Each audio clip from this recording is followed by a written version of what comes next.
I woke up in a birthing sack. Panicked and choking on amniotic fluid, I clawed at the fleshy walls, fighting with all my terrified strength to free myself. With a wet, ripping sound, I was dumped onto the muddy cobbles of the street below, twisting my ankle as I landed. Cold rain blasted my naked body clean of the sack's liquid.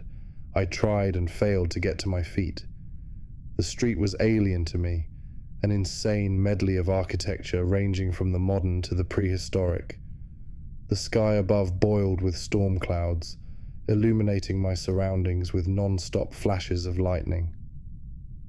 A man walked over to me. His hair was matted with filth, and the rain streaked down his mismatched leather clothes. He said nothing, just watched me squirm on the floor. "Please," I gasped. "Help me." He answered by slamming a foot down on my face, breaking my jaw and making my vision reel. He moved onto my limbs, stamping and tugging until he heard the bones snap. Crippled, naked and screaming, there was nothing I could do to defend myself when he started to eat me alive. My introduction to hell wasn't unusual. Very few people survive their first hour, let alone their first night. When they die, they go through the same thing again, emerging from a new birthing sack in another part of the city. Eventually they learn to attack the first person they see, and if they're lucky, they'll be able to kill that person. That's the one rule of hell, the strong take from the weak. Get used to the idea, and you might just make it through the afterlife. I'm going to give you a helping hand. Consider this, your handbook to hell, a primer on the inferno. Make no mistake though, I'm not doing this out of the goodness of my heart. When you die, you'll owe me one. Don't worry about trying to find me. I guarantee we'll run into each other eventually. Eternity is a long fucking time, so it's a matter of when, rather than if. Do as I tell you, and you'll have a better chance than most of avoiding my own nasty introduction to the pit. Welcome to hell. Some people swear they saw a light at the end of the tunnel when they died. To my mind, those people either hallucinated or they're lying. Most of us just wake up in a birthing sack a few minutes after death. The buildings of hell are covered in the things. Horrible, yellow-brown pimples growing out of the brick. I've already mentioned that the first thing you need to do is claw your way out and get ready to fight.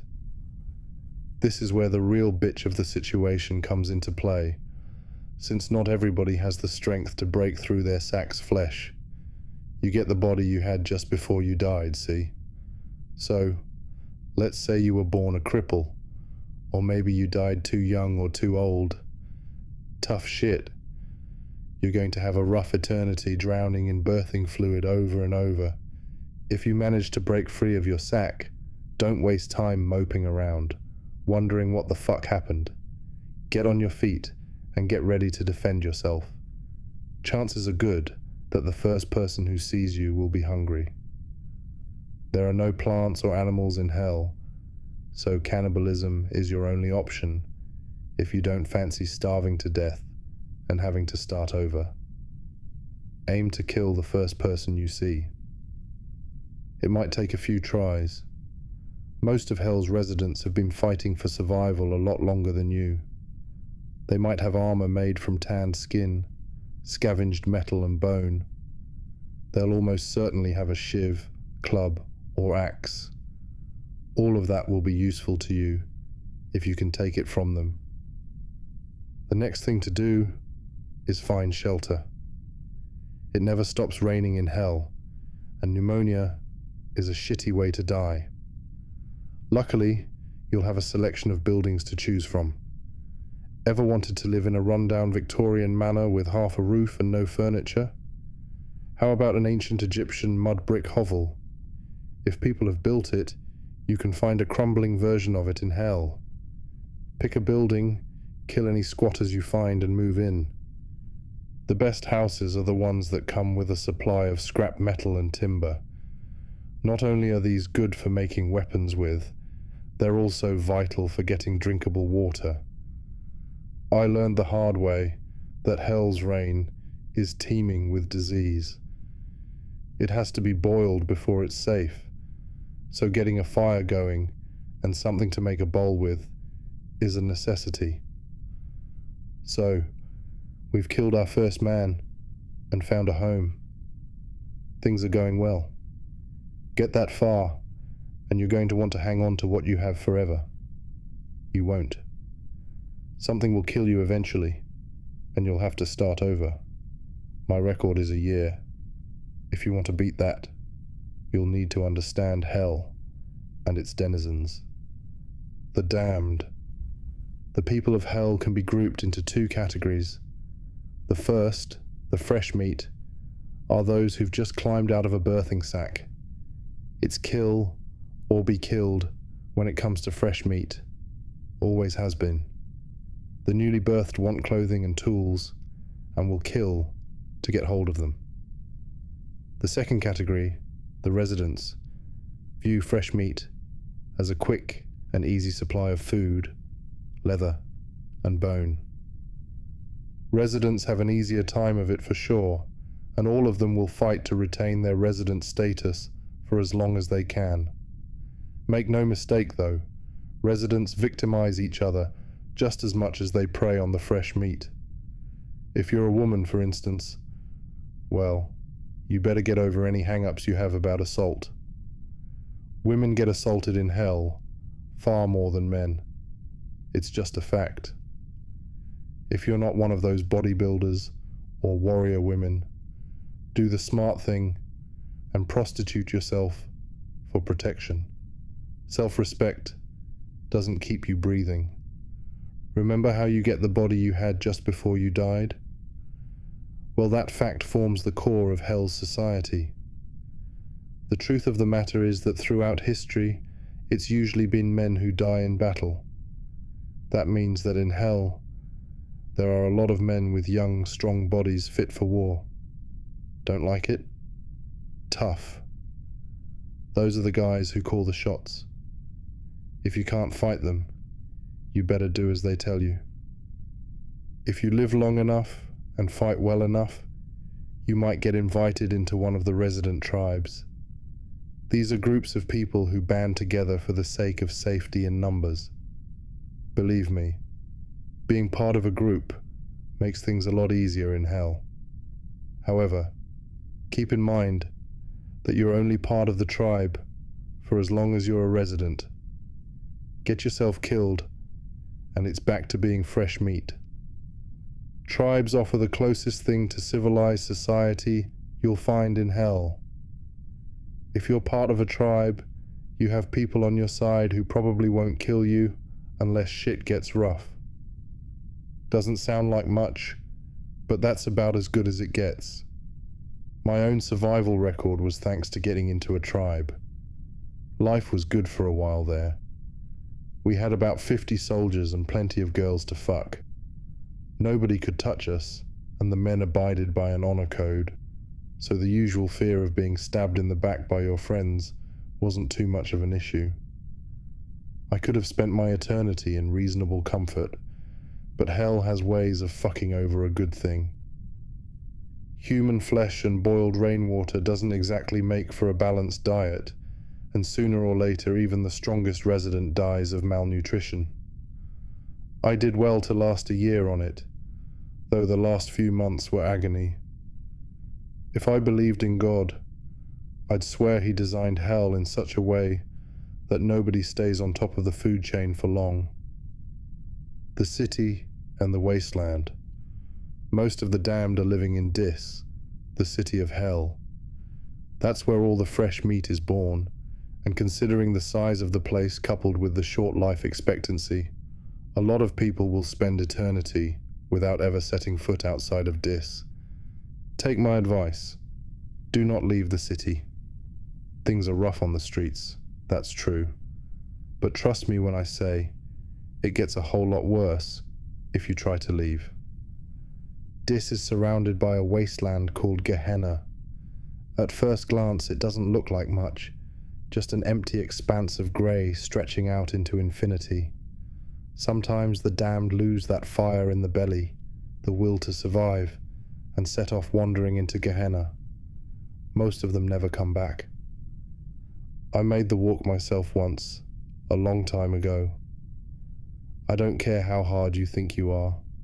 Spend enough time in hell, and it starts to break you down. I'm not going to sit here and tell you that I'm a good person who never deserved this. Nobody can say that and not be a liar. I'm not evil, though. Or rather, I wasn't. Not until I got to hell. You murder, abuse, and torture because you know they do the same to you. You're murdered, abused, and tortured because they know you'll do the same to them. Give it long enough, and you just don't want to face it anymore. That's when you take the walk into Gehenna. The first couple of miles I walked were nothing special. The rain stopped after a while, the sludge beneath my feet giving way to grey ash, and I caught my first glimpse of hell's sky beyond the clouds. It was a flat grey with a white sun, completely devoid of beauty or warmth. I trudged on. While walking through Gehenna, I lost any urge to eat, drink, or sleep.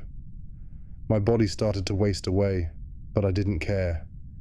Even when my skin started to peel away and my bones were exposed, I didn't care. The further I walked, the hollower I became in mind, body and soul. I don't know what would have happened if I'd kept going. Frankly, I don't want to know. Some part of me still wanted to live, so I turned back. I'd walked for days, maybe weeks, yet when I turned around, this was only a few steps away. I stepped back into the city, and my body finally fell apart. When I emerged from my birthing sack, I swore never to step foot into Gehenna again. Escaping from hell. There are ways to leave hell. That should be obvious, otherwise I wouldn't be talking to you, would I? Sometimes the living get it into their heads that they want to talk with the dead. They get their crystals, incense, and spirit boards in the hopes of reaching their loved ones. Most do nothing more than trick themselves into thinking they've made contact. They smile or cry, convinced their beloved granny is playing the harp on a cloud somewhere before getting on with their lives. A few have the skill to actually reach us, though. They can open a gate between hell and the world of the living that we perceive as a pillar of fire stretching down from the clouds. As soon as one of those pillars shows up, the damned scramble to be the first to get to it. You haven't seen the true nature of man until you've watched thousands of the damned swarming over each other, kicking, biting, and clawing to be the one who escapes. Contacting the dead always results in a bloodbath. Even the most civilized tribes fall apart the instant it becomes clear that only one of them can leave. I've left hell twice now, left my body behind, and ridden that pillar of fire up into the clouds. Some people believe that you can be possessed by demons. Let me tell you something. Demons aren't real. What the living see as demonic possession is just one of the damned testing out their new body. Let's face it, if you've fought your way through hell to get back to the world of the living, you're not going to be on your best behavior for long. Sooner or later, we take things too far. Our host dies, or their family cave and recruit an exorcist. Then we're fresh out of the birthing sack and on the streets again. I'm going to go now. When you get to hell, remember my advice and that you owe me one. Maybe we can form a tribe someday. For the time being, though, I want to see what my new body can do. By now, you should have a good idea of what you can expect from hell. You know to kill the first person you see, when you fight your way out of a birthing sack. You know to find clothing, tools, and shelter. You know that no matter what you do, how well you do, someday it's back to being fresh meat. Dis is the biggest city you can imagine. Tribes fight and die for territory, and taking a wrong turn is a fucking death sentence. You'll get a feel for where you should and shouldn't go eventually. Develop the kind of street smarts you need to stay a resident for more than a day.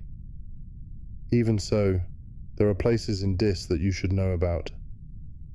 Let's do a little sightseeing tour of hell. Maybe the advance warning will do you some good. Skin Street. Allow me to tell you about the first time I saw Skin Street. I dropped out of my birthing sack onto the road, stood straight back up, and got myself ready to fight. Nobody was there. Not one single person was out on a street that stretched for miles in either direction. I relaxed a little and took a look around. Most of the streets in Dis are a labyrinthine network of buildings. You spend most of your stay in hell paranoid that, just around the next corner, there's someone ready to beat you down. Skin Street isn't like that. It's a single straight line with only the rain and the darkness to hamper visibility. I felt more vulnerable there than I've felt in any other part of Dis. You ever walked into a wide, empty space and suddenly felt exposed? Yeah. Imagine also being naked, unarmed, and in hell. Still, I knew what I was supposed to do. The first step was to find some clothing. That's where I learned how Skin Street got its name. Every building, every busted streetlight and gas lamp was decorated with flayed skin. I'd been in hell long enough by that point to not be too freaked out, but I'd be lying if I said it didn't affect me. In a fucked up kind of way, it reminded me of Christmas. You know? People hanging wreaths and lights from their houses, that sort of thing. I remembered the time I'd spent with my family, with my kids on Christmas morning. Feelings like that get you killed. I pushed them back down and pulled some scraps from the nearest building. If somebody was going to leave clothing material lying about, I may as well take it, right? I didn't know it at the time, but every step I took on Skin Street was being watched. When the attack came, I didn't even get a glimpse of the guy. Bang! My skull fractured from an expert swing of a club. Whoever hit me went for my eyes the second I hit the floor, stuck his fingers right into my sockets. I was blind and crying like a baby when he started to peel away my skin. Here's the thing. Some people are fucked up, even by hell's standards. The loners, serial killers, stalkers, and psychos all make their way to Skin Street in the end. Most of the damned use the whole body of a kill, but the Skin Street people like to take trophies. They leave their ornaments out as bait for the ignorant, skulking in the shadows and waiting for the best moment to ambush. If you find yourself on Skin Street, you're going to have to think fast. Forget clothing. Just grab a rock, piece of wood, or anything else you can use as a weapon. Stay out of the shadows, keep checking behind you, and get out of there as quickly as you can. Perdition Farms. You're going to be chased in hell. That's unavoidable.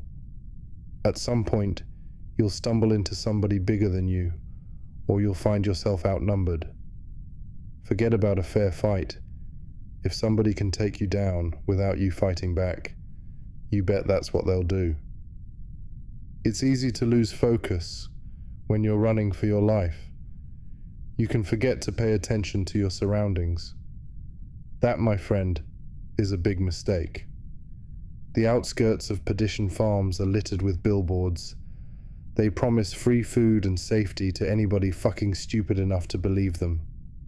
The tribes that fight over that particular territory like to herd people off the streets and into the industrial complex they call home. The good news is that those tribes won't kill you. The bad news is that they're big fans of taking people alive. They've got a project, you see, been working on it for as long as I can remember. I couldn't tell you who originally decided that hell should have organized food production, only that the idea stuck, and that over the years, countless tribes have taken it upon themselves to try and make that dream a reality. Get yourself captured by them, and you can look forward to a bit of slave labor. For the most part, the Perdition Farms tribes try to make use of the birthing pods as a source of food. They force their slaves to harvest them from the walls, grind them up in industrial vats, mix them with blood, body parts, rainwater, and anything else that could conceivably make a broth. The life of a slave is short, brutal, and disgusting, particularly when those slaves are then used as guinea pigs for the latest concoction. You see, amniotic fluid can be drunk if you're desperate, though drinking too much is guaranteed to make you empty your stomach from every available orifice. The flesh of the sacs is a different matter, though. I couldn't tell you exactly what the birthing sacs are. Some people say they're actual flesh, while others swear they're more like a fungus. What I do know is that they repair themselves over time. Eat some of their flesh, and over the next few days, you'll grow a new birthing sac inside you. It's a small mercy that you won't live long enough to see it break through your skin. You'll be dead shortly after your stomach bursts. If you're lucky, your days as a slave will end when the tribe decides they want some real meat. They're not stupid enough to test their broth themselves, not when there's no shortage of slaves in hell. Look, I can't force you to stay out of Perdition Farms. I can only offer advice. In my opinion, if you think you're being herded there, it's better to take whatever's to hand and cut your own throat. I'd take fresh meat status 100 times before spending another day on the farms. The boneyard. So maybe you're thinking to yourself, hey, I'm the kind of nut job who'd join a cult. Is there anything in hell for me? If that sounds like you, the boneyard has you covered. You see, there's a certain kind of religious fanatic who really does belong in hell. I'm not talking about the old dears who bake cakes to raise money for the new church roof here. I'm talking about the guys who went to war because God commanded it, who burned women for supposedly consorting with demons, and who saw nothing wrong with fucking the odd kid. When those people get to hell, they're too thick-headed to make sense of what happened. Why face reality when you can pretend it's all just a test of faith? They find like-minded folk in the boneyard. I'm told that at one time, the boneyard was a cathedral surrounded by a cemetery that stretched from horizon to horizon. Maybe that's true. I don't know. These days, it's a shanty town of temples and churches built from materials scavenged from the streets. Everywhere you look, you'll find wild-eyed zealots preaching their own twisted version of redemption and gangs of masked men on the prowl for fresh converts. Mortification of the flesh is the main pastime in the boneyard. If you listen to the cacophony of sermons, you'll be informed of how the flesh is wicked and must be purged of sin. How lucky we are to be given such a holy duty. How fortunate to be given the opportunity to redeem ourselves before God. The people of the boneyard have had a long time and plenty of fucking practice when it comes to mastering torture and degradation. I'm not a good person. I've killed, sexually assaulted and cannibalized, but I can honestly tell you, I'd never have been able to dream up some of the shit that goes on in the boneyard. I wandered in there by accident once, and I've never been able to get what I saw out of my brain. I watched a woman, naked and bound, forced onto her knees and violated with iron rods. A preacher sewed his own eyes and lips shut in front of a crowd before sawing off his manhood with a piece of slate. A boy of maybe 14 was publicly crucified. A girl was drowned in shit. An older man had sharpened flint pushed under his fingernails. I could list off 100 other atrocities done in the name of redemption. Stay away from the boneyard. The people there decided that hell just isn't hellish enough for their liking. Forget about redemption. Forget about God. The only way out of hell is by riding a pillar of fire and taking over a living body. Focus on that if you want to escape. The damned can't offer you salvation. The damned only offer pain. I have to leave you soon. If I'm to make the most of life on earth, I'm afraid I'm going to have to skip town.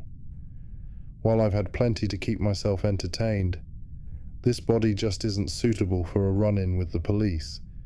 It's only a matter of time until some nosy neighbor thinks to pick up the phone. With the humidity over the last few days, Mummy and Daddy are already pretty ripe. Here's something you have to understand. Hell is a big place.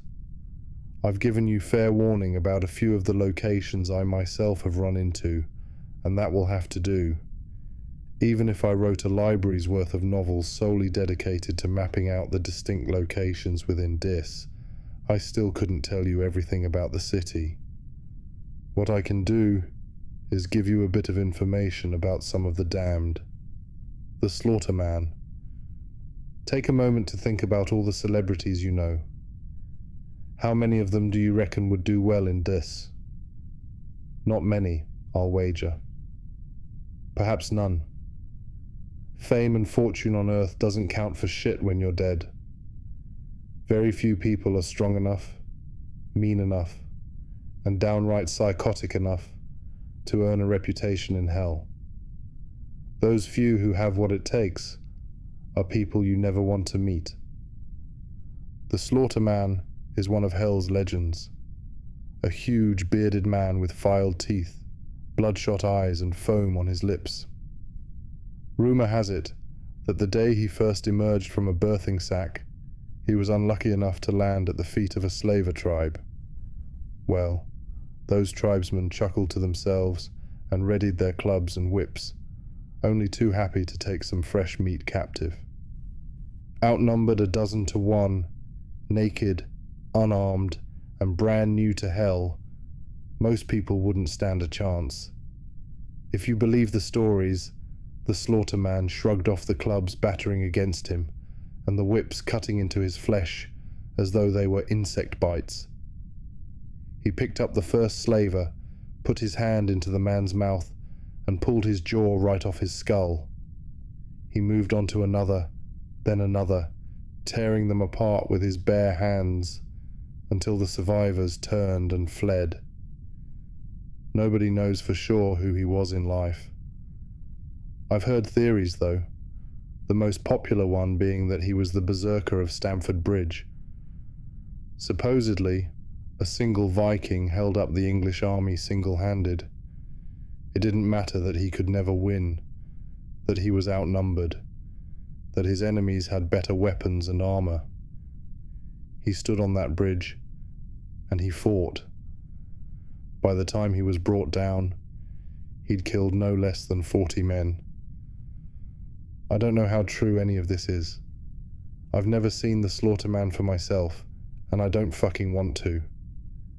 What I can tell you for sure is that people don't become legendary in hell without good reason.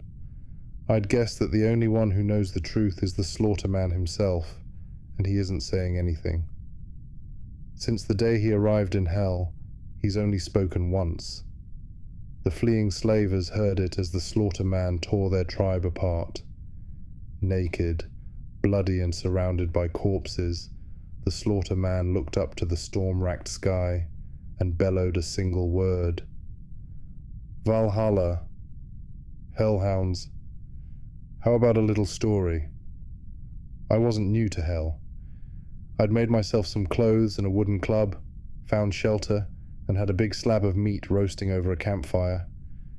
The only thing I didn't have was a tribe.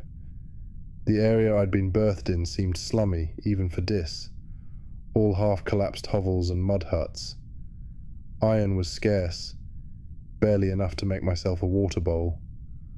All in all, not a good spot for a tribe. My plan was simple enough.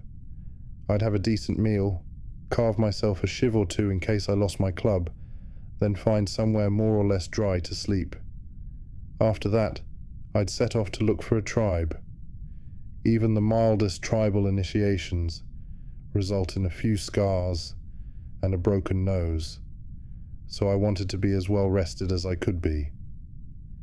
Sleep in hell is both vital and dangerous. There's a knack to finding somewhere that's simultaneously sheltered, hidden, and with access to an escape route. Even then, you never get more than a few hours at a time.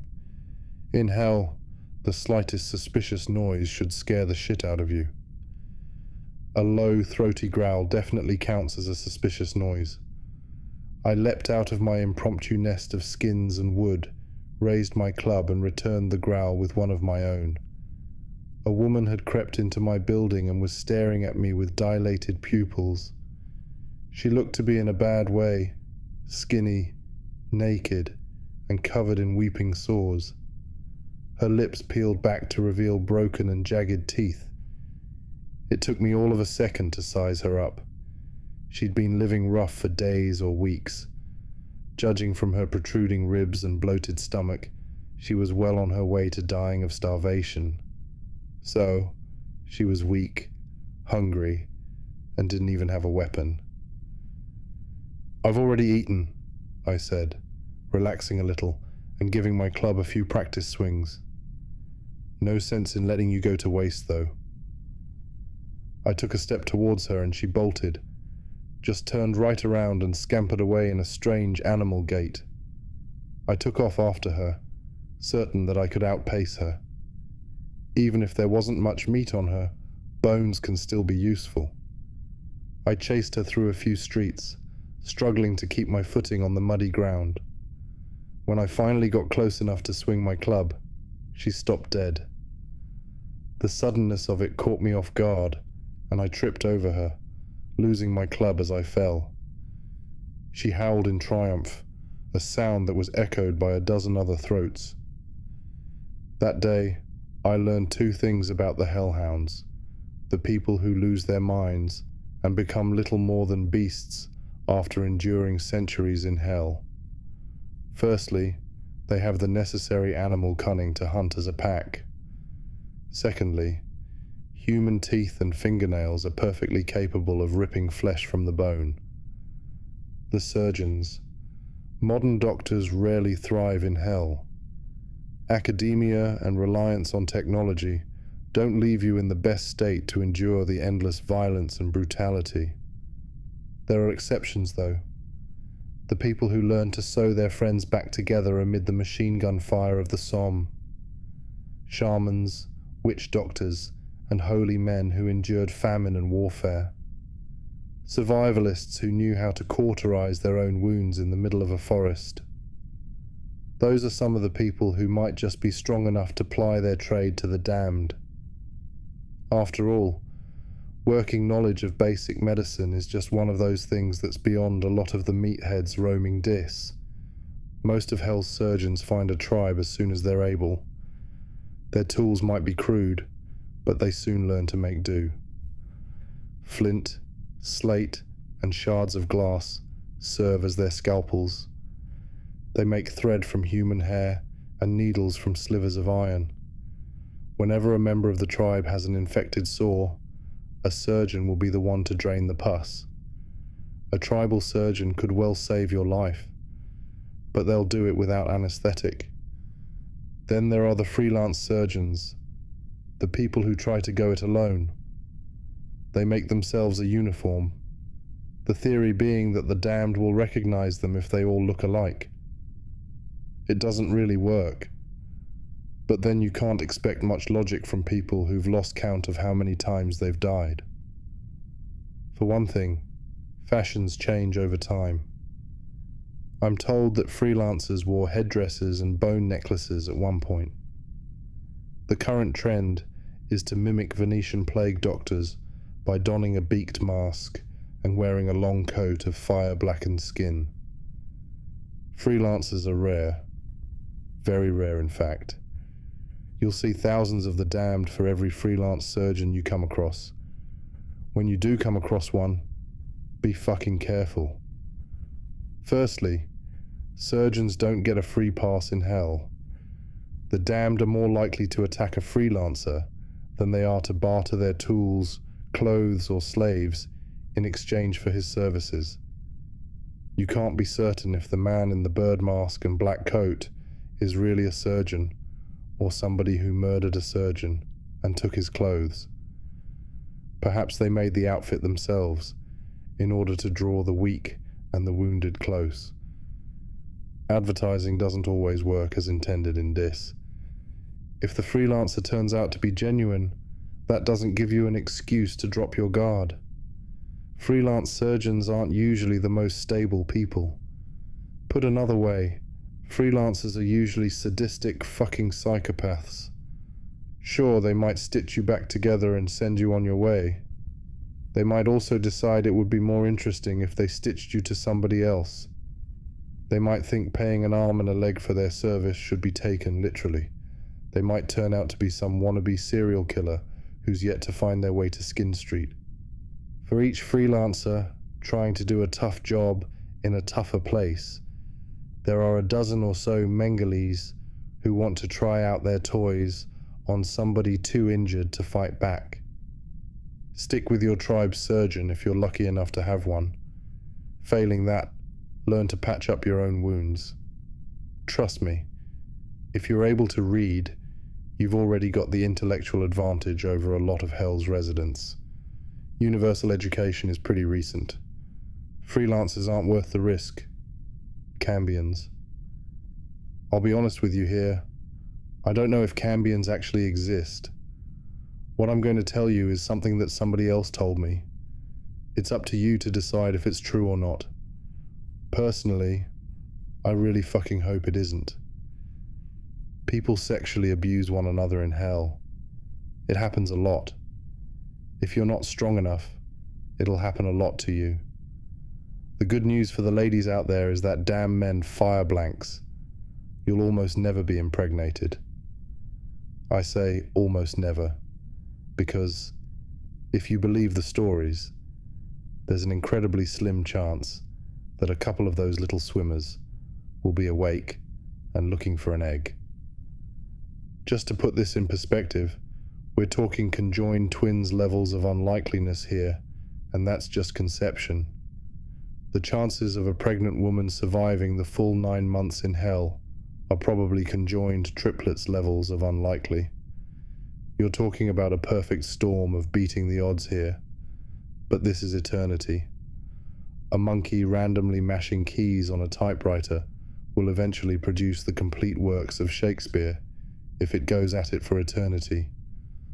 The result of that perfect storm, of those monkeys with their typewriters, is a cambion, a child conceived and born in hell. I'm not saying they exist, okay?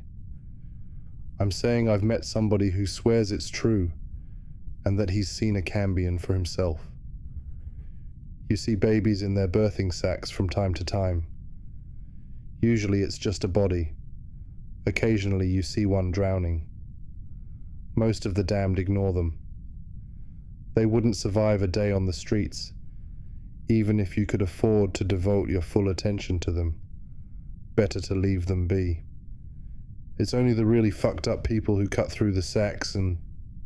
yeah, I'm not going to finish that thought. I'm getting sidetracked. So, this cambion, who may or may not have existed, apparently looked like a normal child. It cried, it shit, and it sucked its mother's tits, just like a regular baby would. The mother was part of a tribe, and they'd been able to protect her throughout her pregnancy. Couldn't tell you why. Curiosity, perhaps.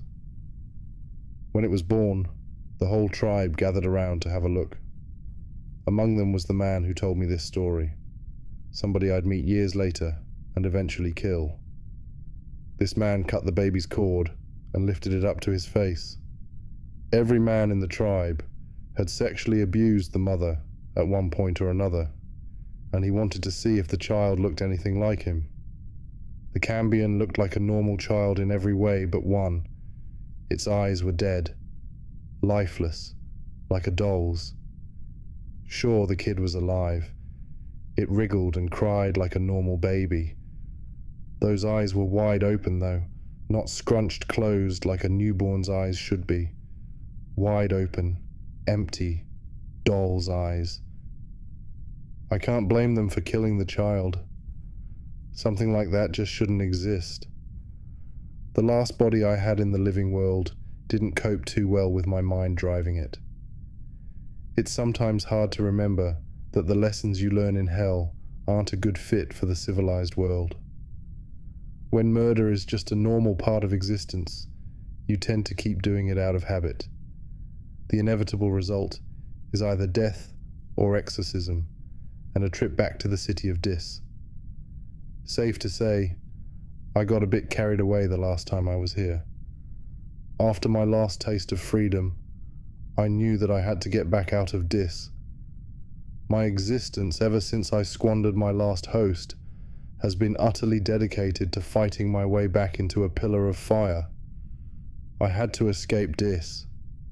After what I've seen, I had to escape. This new body seems a little more durable than the last one. Now that I'm back, shall we take another trip into hell? Phlegethon Swamp, it rains in hell. It rains all the fucking time, and that water has to go somewhere. Most of it drains out into Gehenna, where it sinks into the otherworldly ash, and apparently disappears.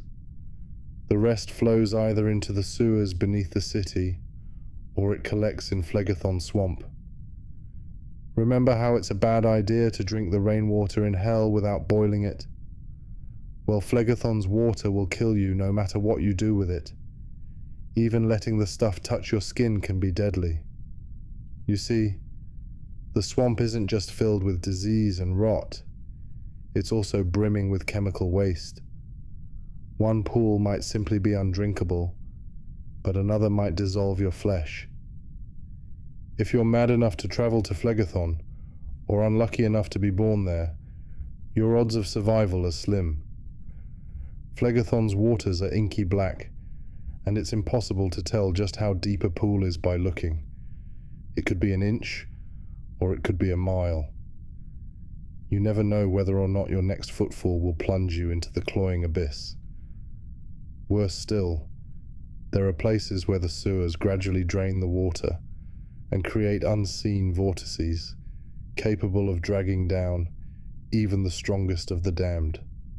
To navigate the swamp, you're better off using the crumbled buildings as stepping stones.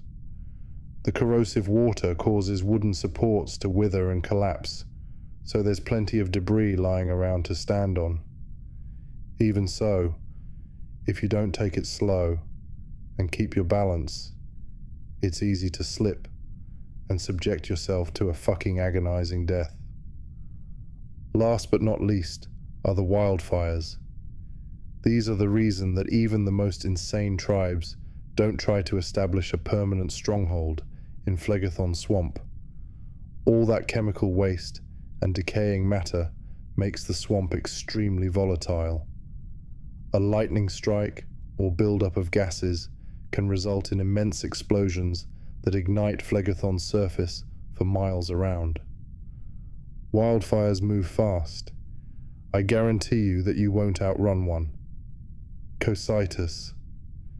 The first time you see Cocytus, you could be forgiven for thinking you'd reached the very edge of Dis. The pit is dozens of miles wide and several times as deep. At some point in the dim and distant past, a fragile alliance of tribes put their slaves to work digging a quarry. Why they did this is lost to time, but many believe it was an attempt to escape Dis. Perhaps those tribes hoped that if they dug far enough, they'd eventually tunnel their way out of hell. In my view, the more likely answer is that the tribes were looking for resources. If that's true, then the excavation was a success.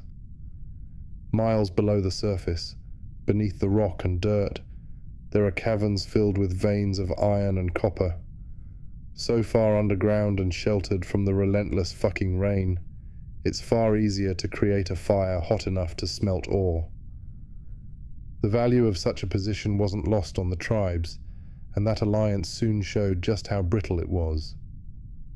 After a short but savage burst of treachery, the initial settlers of Cocytus all but wiped themselves out. Since then, the pit has been settled and mined countless times. Coordinated efforts from various tribes have transformed the quarry into an abyss. So far, these alliances have always been broken sooner or later.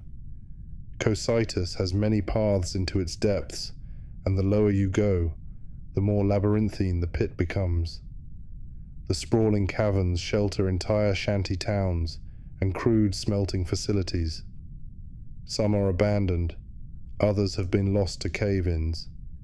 Yet there are still plenty of tribes who fight, join forces, and betray one another over the precious ore veins. By this point, you have to go pretty fucking deep to find an untapped vein, and this is where Cocytus becomes truly deadly. Anybody who thought they might be able to tunnel out of hell would be sorely disappointed once they learn what lies in the depths. In all these years, after digging for so many miles, not one person has run into some magical portal leading out of Dis. They also haven't run into magma for that matter.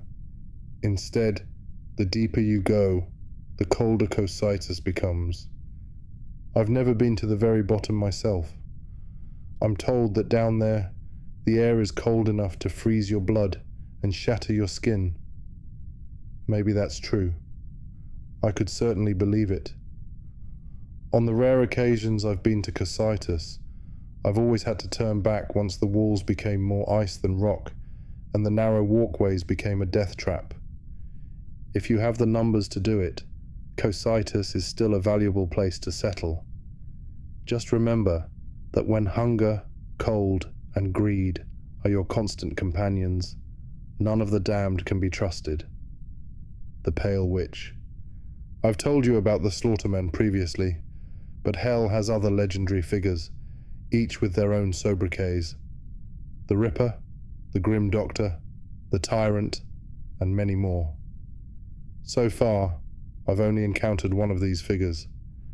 During my last stay in hell, I came across the Pale Witch. As is always the case with legends, the truth about the Pale Witch tends to get lost amid the superstition. I've heard plenty of theories as to what she is. The Pale Witch is a Striga who has the power of the evil eye. The Pale Witch is a Gorgon whose gaze turns her victims to stone. The Pale Witch is a succubus who entraps the minds of those she wishes to consume. All of that is bullshit.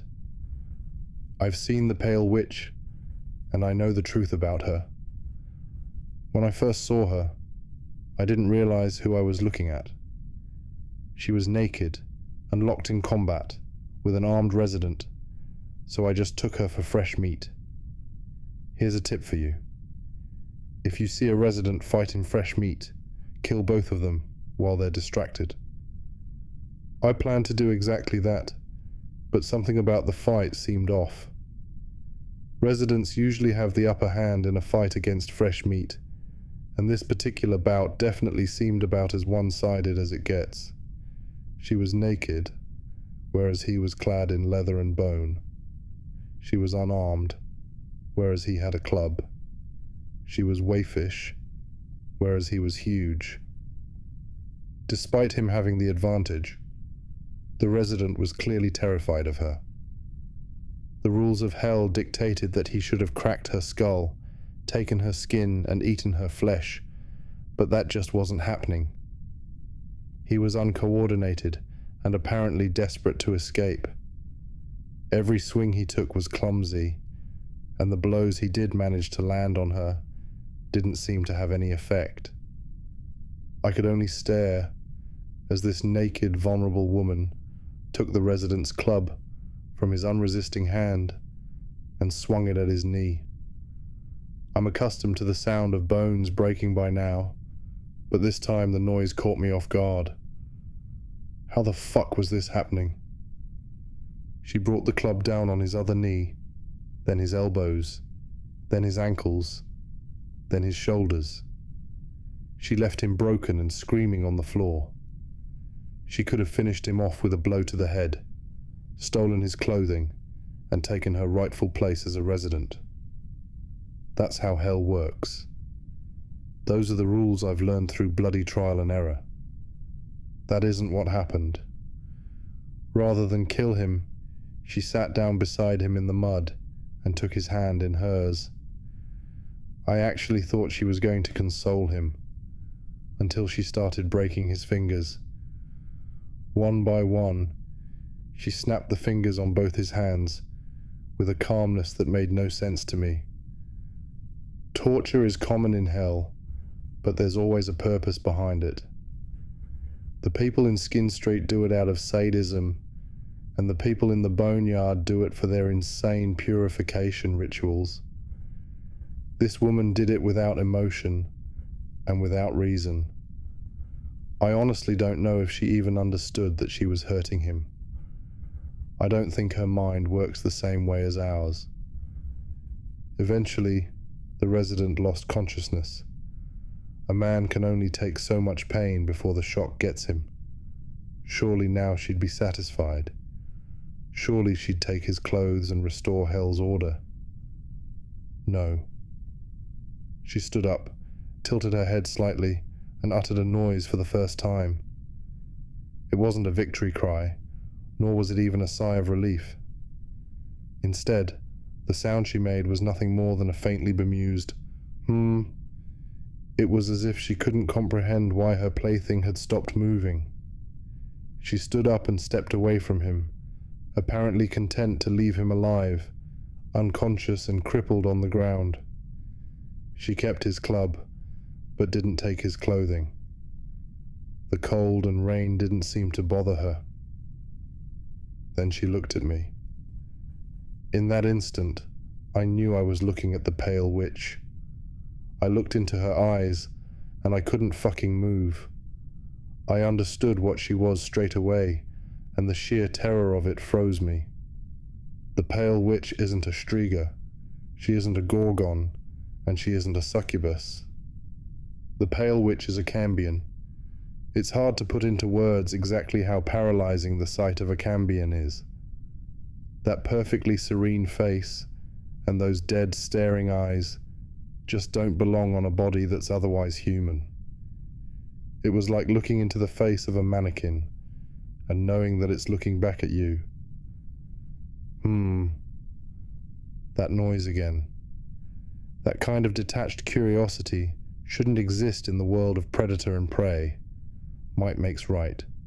Survival of the fittest. Nobody in the city of Dis has any right to make that noise. She took an awkward step towards me, and I saw that her right leg was broken. It seemed that her fight with the resident had injured her after all. She just didn't notice it. She tried to walk normally, completely unaware that one of her legs had an extra joint. I don't care how tough you are. Nobody should be able to put their full weight onto a broken leg without even wincing. She stepped closer, her zombie shuffle steadily closing the gap between us as I stared at her. She raised her club, and my survival instincts finally kicked into gear.